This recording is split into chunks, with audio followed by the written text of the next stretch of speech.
Jesus did it as a meek heart. He knew who his faith was in, and it was in God. He knew that it didn't matter what he argued before Pontius Pilate. He knew it didn't matter if he asked for forgiveness and said he'd never do the things that the Pharisees or Sadducees, because it wasn't God's plan. God's plan was for him to be faithful and to live how God wants us to live. In Philippians, Paul has the most beautiful description of Jesus' character that Jim read to you. Though he was God, he chose not. He chose not to be God, but to be human. And he humbled himself to the point of death on the most I'm not going to say the word right, but the most horrendous way to die, on the cross. For what? For justice? Not human justice. Jesus had done nothing. He had not even intentionally agitated the chosen people leaders. He did good things. He healed when they couldn't. He gave and fed when they didn't. I mean, wouldn't you love it when somebody comes into your church and they just start doing things for you? Well, we like it until they do it the way we don't think they should. Then we get a little nose bent because, we've been here before, you, and why would you do that? Well, I think that's something like what happened in Jesus' time. Is Jesus was of that Hebrew faith. He knew the Holy Scriptures, the Old Testament. Jesus was called a rabbi. In that term, it meant he was so knowledgeable about God and he lived a faithful life that he had followers. He was a teacher. He was a person that a lot of people looked at. And so in the Pharisees and Sadducees, they look at, people are following him. What is he teaching? Is it okay? Is it under our prescription? And then he started teaching things that were not. But did he teach them things that were contrary to the Scriptures? No. He taught them how to live the heart of God. So when Jesus says to us, "Blessed are the meek, for they shall inherit the kingdom," what is the character of God that we need to have? Confidence in who is in charge, right? Remember we talked about that need for dependence on God?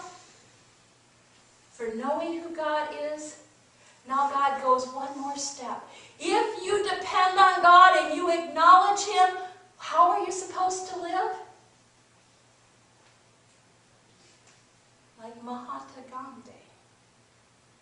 Like Martin Luther King, Jr. Like Mother Teresa. Now, most of you know I'm not a social liberal extremist, though it sure sounds like it, doesn't it, today? What I am is a follower of Christ. And if God calls us to do this, then we are called to do it. Are we not?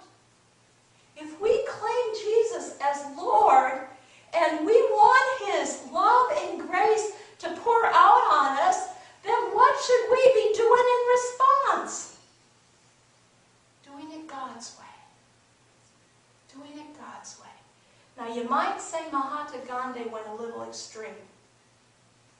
But guess what? Jesus did it the extreme way, did he not? Allowing people to scourge his body. And if you think he didn't feel the pain because he was God, he was as human as you and I in that body form, and he felt it. Not only did he feel the physical pain, but the emotional humiliation of loving people that hated him unjustly.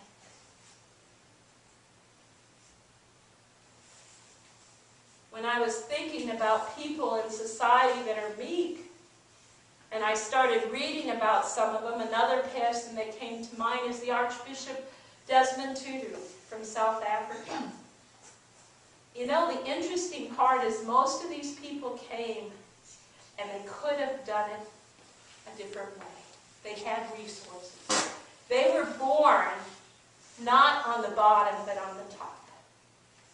Martin Luther King came from a family of good Baptist preachers that were highly respected, and he had a good voice.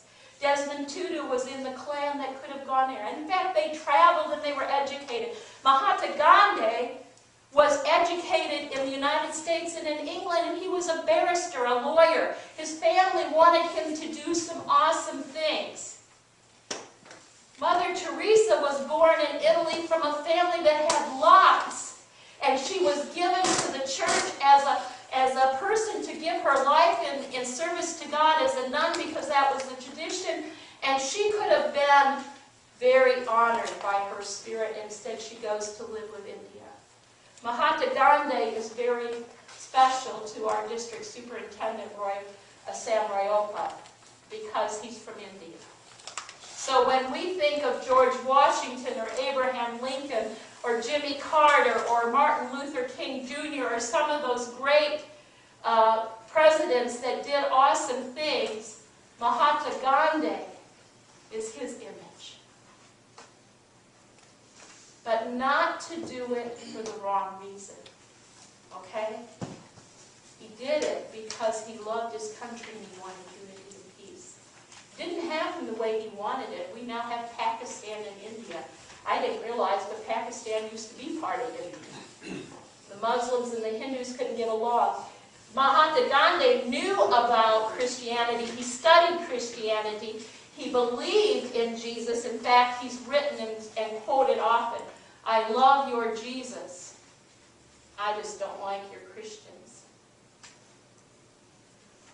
But he didn't like his people either, because he didn't agree with some of the Hindu thinking. It didn't make sense of that. But he believed in truth, and he believed in justice through civil disobedience, because he knew what he believed in.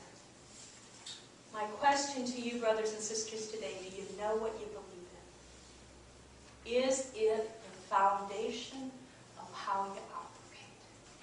If you are secure in knowing who you are and who God is, then you can stand no matter what is happening in your life, whether it's a loss of a job or the loss of a family member or all of those issues that tear us apart, because you know who God is. And it's just part of the cycle of the journey of faith. Nothing that happens to us here on this earth can ever separate us from Jesus' love, except us. Except for our response to God. Because God's love is unconditional.